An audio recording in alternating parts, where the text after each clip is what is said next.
All right, boys, what is going on? Good morning, everybody. Thank y'all for tuning in to Unicorn Finders this morning. We appreciate it greatly. We are in all parts of the globe today. Jake is at the beach. Brad is technically at the beach because he's in Arizona, which is the beach, just without water. No ocean. No ocean. So just sand, the desert. And then Dan, obviously, is always at the beach. That's right. So again, thank y'all for tuning in. We're getting some viewers. Add us, comment us, let us know where you're tuning in from. I know Brad would love to hear from you. Would love to see your beautiful faces. Absolutely. So please add us, comment. Hey, while we're at it, Dan, what's the weather in Tampa, big dog? It's about 80 degrees. Dang, Stunning. nice. It's 81 cloudy. degrees. I'm sorry. Is it really? Brad, It's clear. did it break 100 degrees in Arizona yet? I think we're set to do that in a few days. Woo! Actually, one of the local TV stations does a thing where it's a contest, and if you can predict when it's going to be 103, then you get to go into this drawing and you get to win money, I guess, or something like that. So I think that'll be in the next week or two. That's awesome. But there's no humidity, so Yeah, where in it's it? like it's 75. Yeah, so It just quickly kills you. yeah, it could be like 200 degrees, and you're like, this is fine. It's like dry. Yeah, until you run out of water. Yeah. You know that, like we're known for people sometimes will like have umbrellas in the summertime because it's so hot, and they'll also wear like gloves while they drive because when you get in your car, it's so hot that the steering wheel So hot. You know, if it's like 115 outside, it could be like 150 in your car. Yeah. So, Leather seats are a bad idea in Arizona. Like they just crush. I don't like leather seats. I'm not a leather seat fan. We're not really here to talk about interiors of cars, but I'm just not a leather seat guy. Right. I think it's hot. It gets hot. It gets cold. It's just terrible. if we're not talking about leather, I'm out of here. All right. Well, That's what I thought we were talking about. Yeah. Kathy, good morning. It's good to see you. Thank you for your continued support. We appreciate it a ton. All right. Well, let's go ahead and kick things off. So again, thank you all for tuning in to Unicorn Finders this morning. We're very excited to have a friend of the family, the friend of the blessing, which is a group of unicorns, Brad Westfall. Before we get started, again, the point of Unicorn Finders is to obviously bring together people in tech doing unicorn-like things. And Brad has been in my network for a bit, and I admire what he's doing, especially with React training and also his platform, questionable.io, that we're going to get into. But Brad, real quick, for the listeners, for the viewers, tell me about yourself at a 30,000-foot view or in 30 seconds, either or. Go ahead. Yeah. Okay. So I got started in tech like 20 years ago. I'm one of those ones that started just doing it from the get-go. And when I was going through college, I was doing website building in the early 2000s, late 90s, early 2000s, and I was supposed to have a career in something else, which is what I got my degree in. And I just ended up graduating from ASU and not going down that path and just started building websites. And so I've spent a lot of my career being kind of like the contractor type or the self-employed type, owning like a small boutique business. And every once in a while we'll go off and work with someone at a company. But I spent a lot of time just working by myself. I don't know if that's a good thing or a bad thing. It's been nice, but maybe I need some more like tech social skills. Like when people talk about the office problems in tech, it's kind of foreign to me. It's like if you watch The Office, you don't relate. It's like this means something to me. I get to live vicariously through my wife's, career, which is like very corporate America stuff. So that's, I can relate a little bit to that. Okay. Just doing like, building my own projects every once in a while, trying to build something that might make me some money and working for clients and mostly just being a front end developer. I do full stack stuff, but front end development is kind of like my forte. So that's awesome. 30-second. Yeah. I love it. So, all right, man. So I want to talk about kind of your bread and butter, and that's React training, right? So for those of you, for the viewers, listeners, people are like, React training, like, are you talking about like actual the React framework, like so tell me about React training, the team that you partnered with, what you do, and obviously I'll follow up with some questions. Yeah. So React as in the JavaScript library, and it's taken off to be so huge. I feel like React is kind of like the new jQuery for better or for worse. In other words, it's like the thing that is almost like the prerequisite that everyone needs. to know about. I remember talking to a recruiter friend a couple of years ago, and this is like, gosh, like maybe like 5 years ago, but we went out to lunch, and he's like, do you know any Angular developers? Everyone wants Angular. And I'm like, no, I don't know any Angular developers. He's like, everyone wants Angular, even if they don't need Angular developers. They just want Angular developers. I'm like, hey, watch out for React. It's coming up. It's going to be like the next big thing. And he's like, I don't know. Yeah, well, here we are. So I started programming in React, and I loved it. I was kind of like, I was front end depressed. You know, like I had been doing the front end for a while, and I wanted to do certain things, and it was hard with jQuery, and I didn't like Angular as much. No offense to people who like Angular, but even people who like Angular now, like back then, Angular was terrible. And so I found React, and I loved it. So I started working on it. I wrote an article on CSS tricks about React, ironically, because CSS tricks. Chris Corrier, who runs CSS Tricks, has this great website. It's one of the biggest web blogs that's out there. They've got like thousands and thousands of articles. They've been around forever, and he has guest articles all the time. So I wrote this article about React and React Router, which is like a popular third-party tool for React.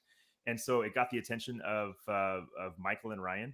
Michael Jackson, Ryan Florence are two of the bigger, well-known names in the React community. Yep. I didn't know them at the time, and so now they're following me on Twitter. I'm like super excited that these people who are my heroes are like following me on Twitter.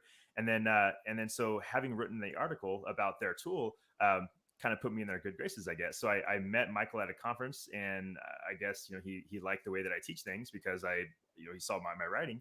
And then before you know it, he's offered me a job to come and work with him at React Training. And at the time, it was just me and him and Ryan. So go ahead, Jake. Yeah, I'll dive in. Yeah. So if you're coming in, do you go corporate first? Do you go individuals, like a YouTube training, like materials, or is it like how do you approach it?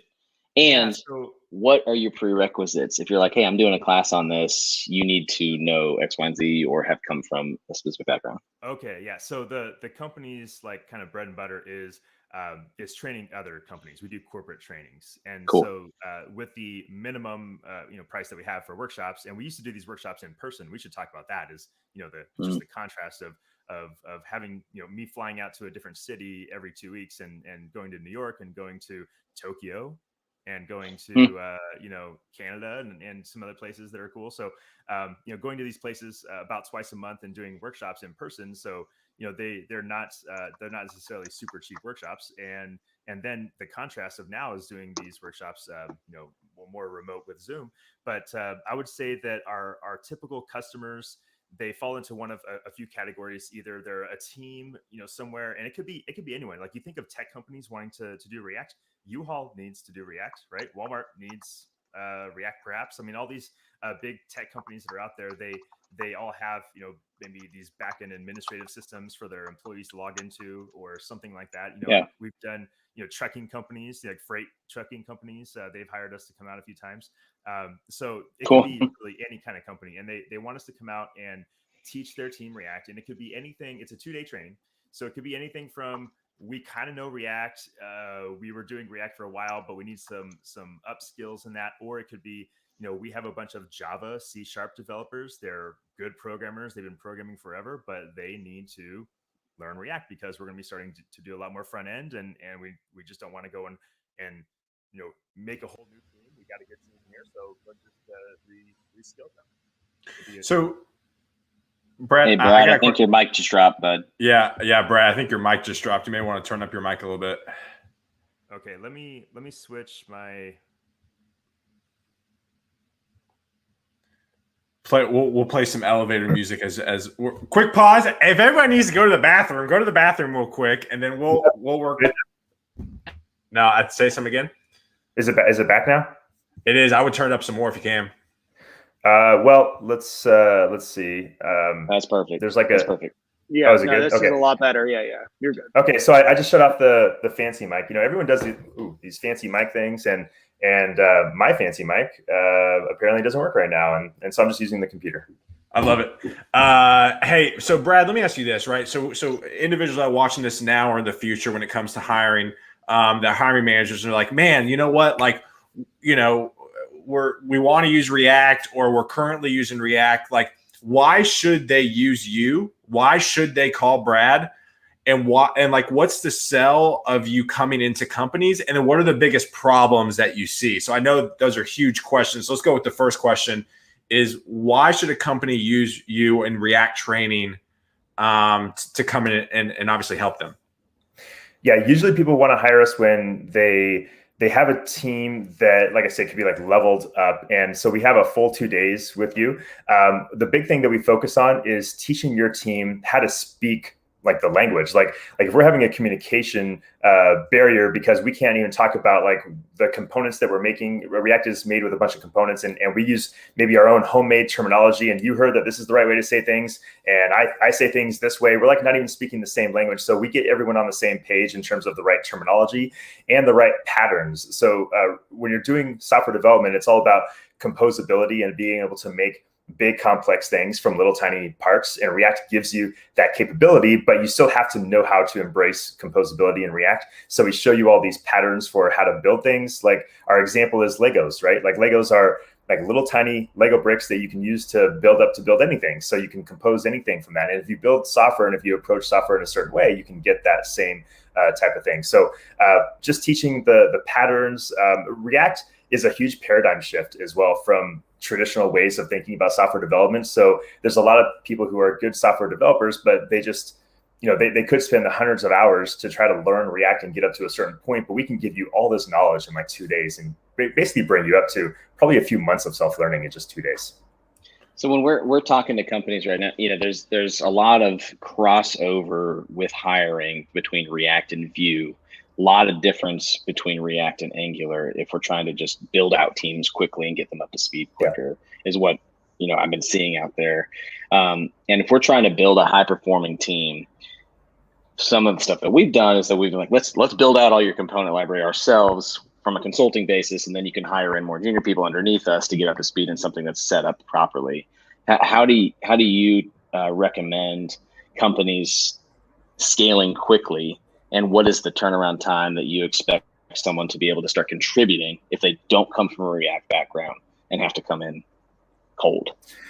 Well, I think that making, or at least having, a component library that you can like draw from to share components, and React is really good at that, and Vue and Angular are good at that too. But I think that having something like that is a really good idea.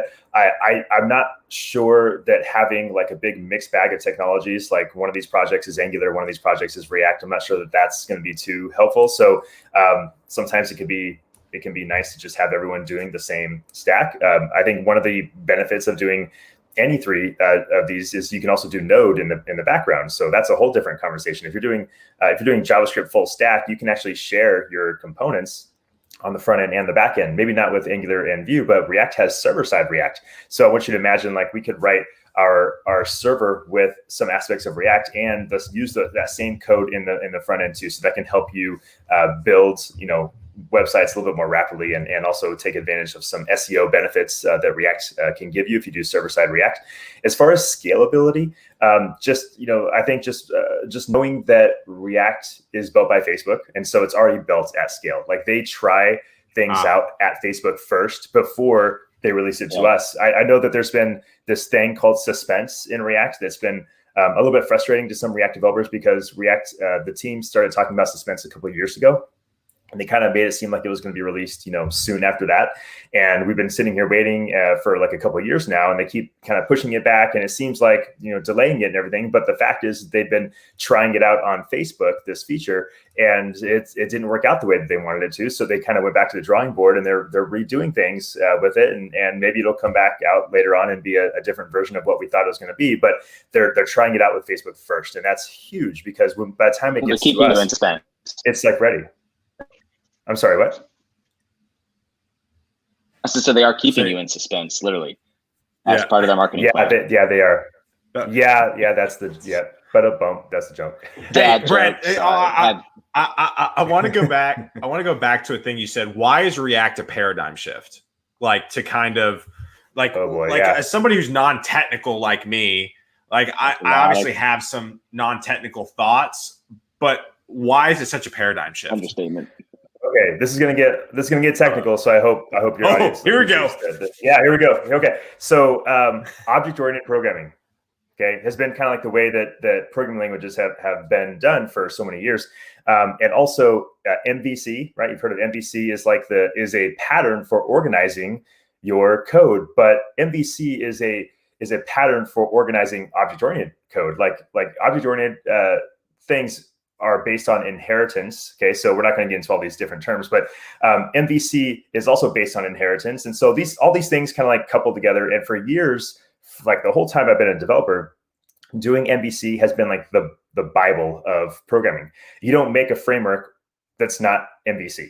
Period. Like that's how it was the whole time. Like I was doing my career, and starting around the 2010 time period is when JavaScript started getting really good for the front end, and we started kind of getting a little bit away from the jQuery stuff, and we started doing things like Angular and Backbone in the front end. And so if MVC is the Bible, and that's how you build things in the back end, we tried to emulate that in the front end. But the problem is JavaScript is not an object-oriented language.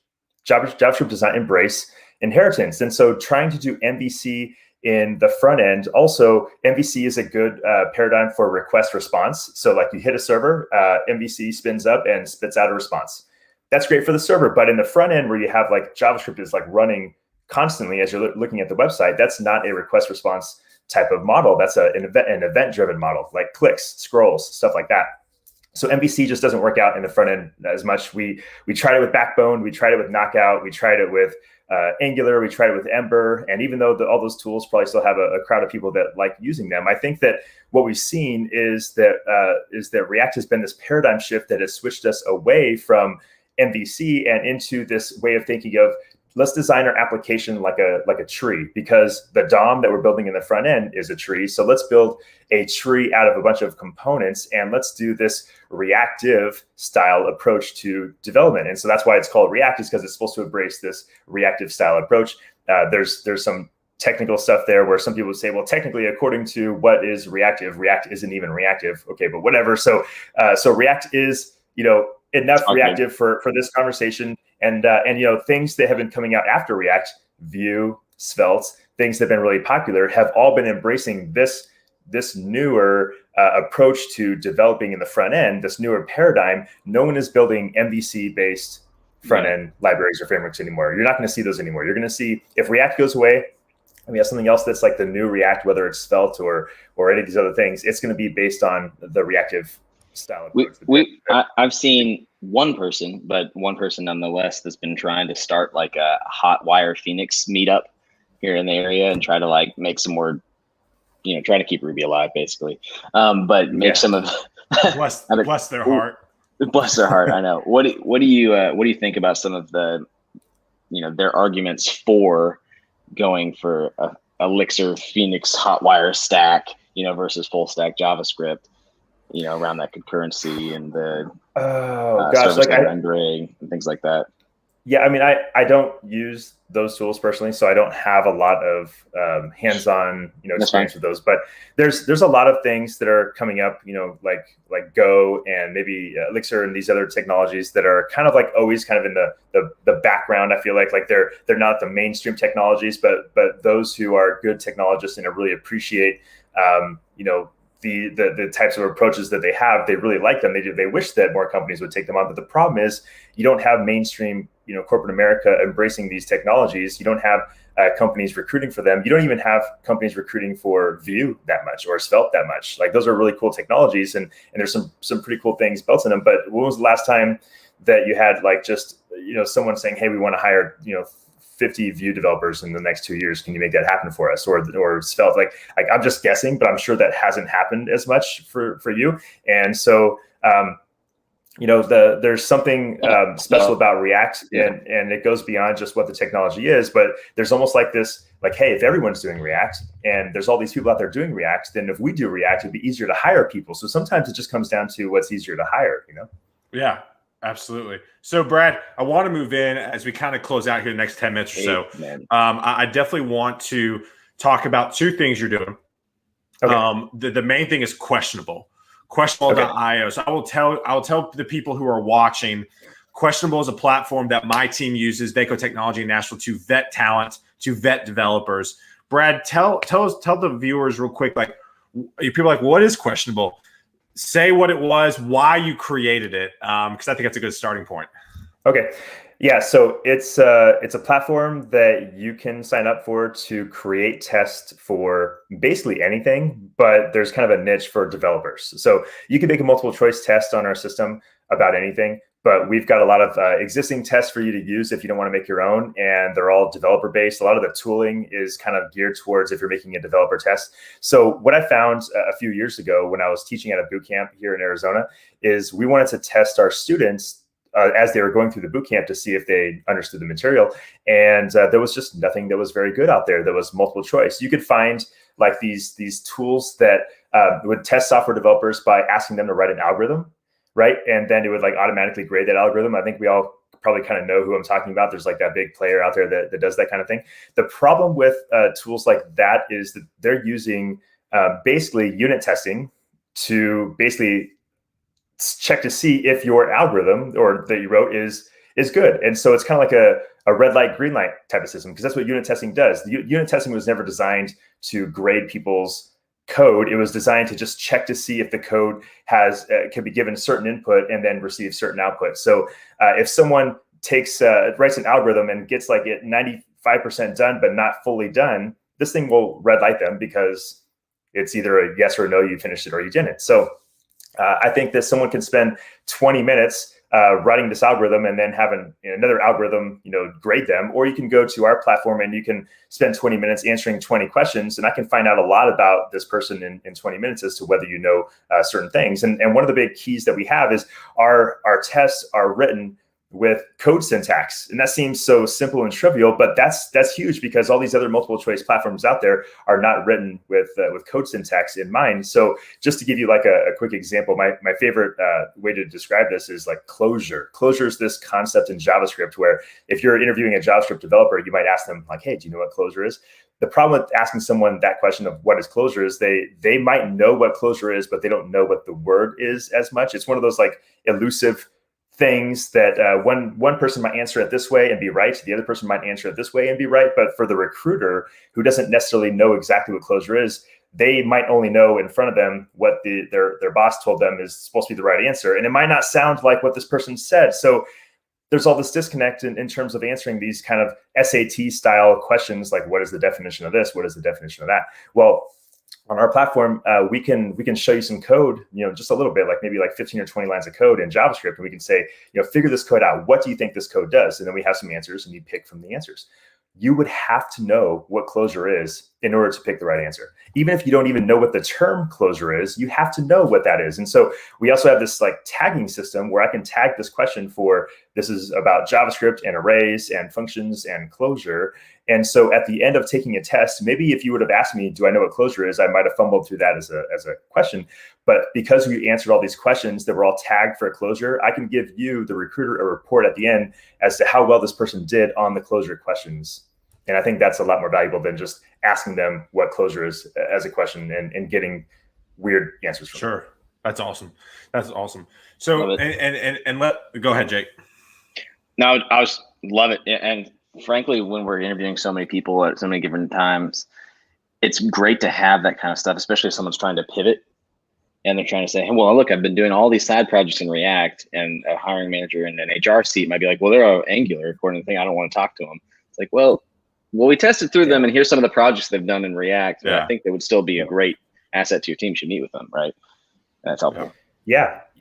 I think that the appropriate hiring approach would be use a tool like mine to see that they understand the basic, like minimum level of a technology.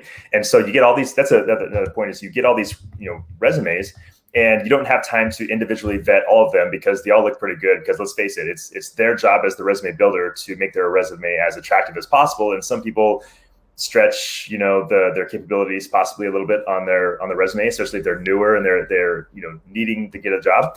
And so you can use a tool like this to vet out a lot of people in a short amount of time. And then once you have a smaller pool of people, I still highly recommend you do in-person interviews where you ask them to maybe write some code. A small take-home project might be okay, but it's always a good idea to pay people to do a take-home project. I'm not sure if that's ever been really talked about, but developers really appreciate it when you actually pay them. If you're going to ask them to go home and do a take-home project that's going to take them 10 hours, imagine from the person, from the person's standpoint who's actually trying to get a job and having all these companies ask you to do these 10-hour take-home things, right? So I think that my tool is just one part of the process for getting people hired. Brad, how do you go about? We've had features built, pay people for features built. Sorry, Dan. Yeah. Go for it. Hey, Dan. No, you're good. Hey, Brad. How do you go about building a test from scratch, and how do you know that you're covering the amount of material that a hiring manager might want to see or a company might want to see when you're going about building that? Yeah, so we don't have an infinite amount of tests. We try to make the tests that are most useful and most desired on our system for people to use. And so you don't have to use our tests either. You can make your own tests if you want to. But our approach has been what we did. to hire someone who, or to use, honestly, to use one of my friends, and I give them some revenue share where I ask them to make a test. So I have some friends that are just absolute experts at certain things like C# or Java or Angular, right? Things that I don't write in. And so I've had these experts work with me to make tests. Now, even though they're experts at the technology, they're not expert test makers. And so I've been coaching them on how to make tests, and I've got a big guide for them of things that you can do and things you can avoid when you're writing a test. Like we're not trying to do trick questions or anything like that. So we're trying to cover basically what it would be expected to know if you were going to be successful at this job. Like any given technology, you don't need to know 100% of that technology to be successful at it. There's maybe only 10% of that technology you use 90% of the time, right? And so we try to test on the things you're going to use 90% of the time. So, Brad, as we wrap up here, I want you to plug one more endeavor that you're about to dive into. Let's talk about CSS Bootcamp. Talk about that real fast, and then we'll go ahead and wrap up. Yeah, okay. So just real quick, I've always loved teaching, and I love teaching CSS. It's kind of one of my original things that I started getting me into teaching many years ago. So, and in being at a bootcamp, like I said a second ago, I noticed that we taught CSS pretty well at our boot camp, but a lot of other boot camps don't teach CSS hardly at all. They basically just point you at something like Twitter Bootstrap or Tailwind or one of these other libraries and say, hey, just go learn this on your own because you might get a job that does some CSS. And so I think that all these boot camp graduates are not getting good CSS knowledge unless they find it themselves. So I'm putting together an online course called cssbootcamp.com. It's not on yet. If you went there, it would just be like a blank white page. But we're putting together this project so that people can learn CSS in a bootcamp worthy amount of curriculum. So very structured, linear, takes you through the whole process, allows you to buy different courses and stuff. Yeah, that's awesome. That's awesome. Well, Brad, thanks for coming on, buddy. I appreciate a ton. Obviously, I'm very grateful for Questionable and what it's done within the Vaco Technology Nashville organization. Again, if Vaco people end up watching this and want to use it, please hit me up. Please hit Brad up. And then obviously, if you have any organizations that are implementing or new to React, obviously Brad's your guy and can help train. But again, Brad, thank you for coming on, buddy. We appreciate you a ton, and definitely need to have you on again very soon. Okay. That sounds great. Thanks, Jake. Thanks, Dan. Thanks, Taylor. It has been great. Glad to be here. Good to see you, bud. All right. Yep. Thanks, Brad. Thanks, brother.